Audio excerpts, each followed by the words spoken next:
On va se pencher sur une histoire assez folle. Comment est-ce qu'une marque, née d'une propagande plutôt sombre, a pu devenir une icône mondiale, puis un véritable empire automobile? C'est tout l'histoire de Volkswagen. Une histoire faite de crise, mais surtout de réinvention. C'est parti. Volkswagen. Quand on dit ce nom, on pense tout de suite à quoi? À la coccinelle, bien sûr, au combi, à cette fameuse ingénierie allemande. C'est un géant, un poids lourd de l'industrie que, franchement, tout le monde connaît. Oui, mais voilà. Derrière cette façade impeccable, il y a une histoire bien plus complexe. Une tension même. Celle d'une résilience incroyable face à des origines, disons-le, très sombres. C'est l'histoire d'une idée qui a été complètement détournée avant de renaître de ses cendres pour finalement conquérir le monde. Alors, pour commencer, on va s'intéresser à la naissance de tout ça.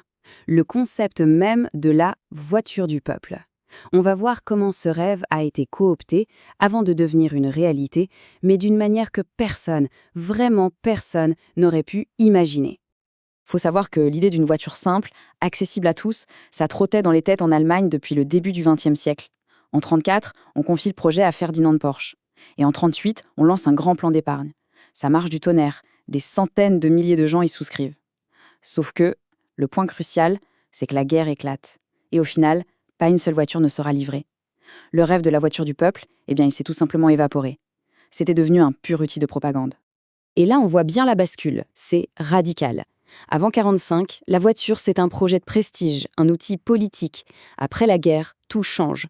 Sous le contrôle des Britanniques, elle devient un simple véhicule, utilitaire, pratique pour les forces d'occupation. C'est ce pragmatisme et rien d'autre qui va littéralement sauver l'usine du démantèlement. Regardez ce chiffre, 66 285. C'est le nombre de véhicules militaires que l'usine a produit pendant la guerre. Et le nombre de voitures civiles pour les gens qui avaient payé? Un énorme, 0. Et c'est là qu'un personnage assez inattendu entre en scène. Un héros improbable, si l'on veut. Le major britannique Ivan Hirsch. C'est lui qui a joué un rôle mais absolument décisif. Avec son talent pour l'improvisation, son pragmatisme, il a été la clé de la renaissance de Volkswagen. Il n'a pas vu une usine en ruine, un vestige du passé. Non, il a vu un outil pour l'avenir. On avance un peu dans le temps, on arrive dans l'après-guerre. Et là, on va voir comment cette petite voiture modeste, la coccinelle, va devenir un phénomène mondial complètement inattendu. Un vrai symbole du miracle économique allemand. 1 million. Il n'a fallu que 10 ans, 10 petites années pour passer d'une usine en ruine à ça. La millionième voiture produite en 1955. C'était clair, une nouvelle ère venait de commencer pour Volkswagen. Mais le grand défi, maintenant, c'était de conquérir le marché le plus difficile, l'Amérique, le pays des grosses cylindrées. Alors, comment faire avec une si petite voiture? Eh bien, avec une idée de génie. Think small. Pensez petit. Cette campagne de pub de 1959, c'est une légende. Elle a pris ce qui semblait être le plus grand défaut de la coccinelle, sa taille, et on a fait son principal atout. C'était simple, c'était honnête, et ça a été d'une efficacité redoutable.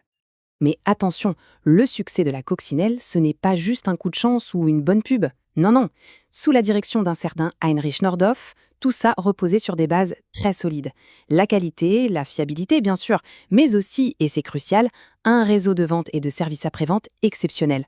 En gros, on n'achetait pas juste une voiture, on achetait la tranquillité d'esprit qui allait avec. Le problème avec un succès aussi énorme, c'est que ça peut devenir un piège. Volkswagen était devenue complètement dépendante d'un seul et unique produit. Un produit qui, doucement mais sûrement, commençait à prendre de l'âge. Une nouvelle crise pointait le bout de son nez.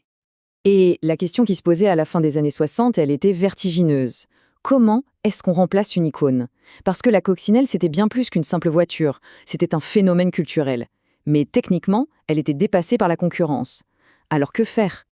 Les chiffres parlent d'eux-mêmes. La production était encore très haute, c'est vrai, mais les voyants commençaient à passer au rouge. Pour la toute première fois, en 1970, les ventes ont commencé à baisser. Surtout aux États-Unis, un marché vital. Les concurrents étaient là, les goûts changeaient, il fallait réagir et vite. Et la solution de Volkswagen a été radicale. Vraiment. Il ne s'agissait pas d'améliorer la coccinelle, non. Il s'agissait de la remplacer par son parfait opposé technologique, la Golf. Elle abandonne tout ce qui avait fait la coccinelle. On passe d'un moteur arrière refroidi par air à un moteur avant refroidi par eau, de la propulsion à la traction. C'était un pari. Mais un pari incroyablement risqué. Et ce pari, il a payé. Et très vite, en à peine un an, dès 1975, la Golf devient la voiture la plus vendue en Allemagne. Point. Cette transition hyper audacieuse n'a pas seulement sauvé l'entreprise, elle a dessiné son avenir pour les décennies qui allaient suivre. Allez, on arrive maintenant à l'ère moderne. Une fois la stabilité retrouvée, Volkswagen va se lancer dans une phase d'expansion absolument massive pour devenir le mastodonte multimarque que l'on connaît aujourd'hui. La stratégie était limpide, être présent sur tous les segments du marché.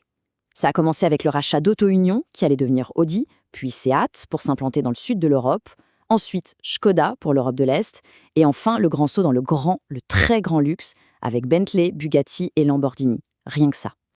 Mais comment ont-ils réussi à gérer tout ça?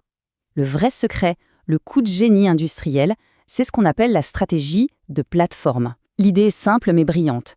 On utilise une base technique commune, un même châssis, les mêmes pièces, pour construire des voitures qui ont l'air très différentes. Une Golf, une Audi A3, une New Beetle, elles partagent en fait beaucoup de choses. Résultat, une énorme diversité de modèles pour un coût de développement bien plus faible. Et pendant que cet empire grandissait, une page d'histoire se tournait définitivement. En 2003, au Mexique, la toute dernière coccinelle originale est sortie des chaînes de montage. Le compteur s'est arrêté sur ce chiffre incroyable, plus de 21,5 millions d'exemplaires. C'était la fin d'un des plus grands chapitres de toute l'histoire de l'automobile. Et tout ça, ça nous amène à une dernière réflexion. Au départ, Volkswagen, c'était la vision, certes détournée, d'une seule voiture pour tout le monde. Aujourd'hui, le groupe propose quasiment tous les types de voitures imaginables pour tous les types de clients. Alors la question c'est, comment est-ce que cette identité moderne reflète ou prolonge cette vision de départ si imparfaite mais si puissante? C'est une question qui prouve bien que pour Volkswagen, l'histoire de la réinvention n'est jamais vraiment finie.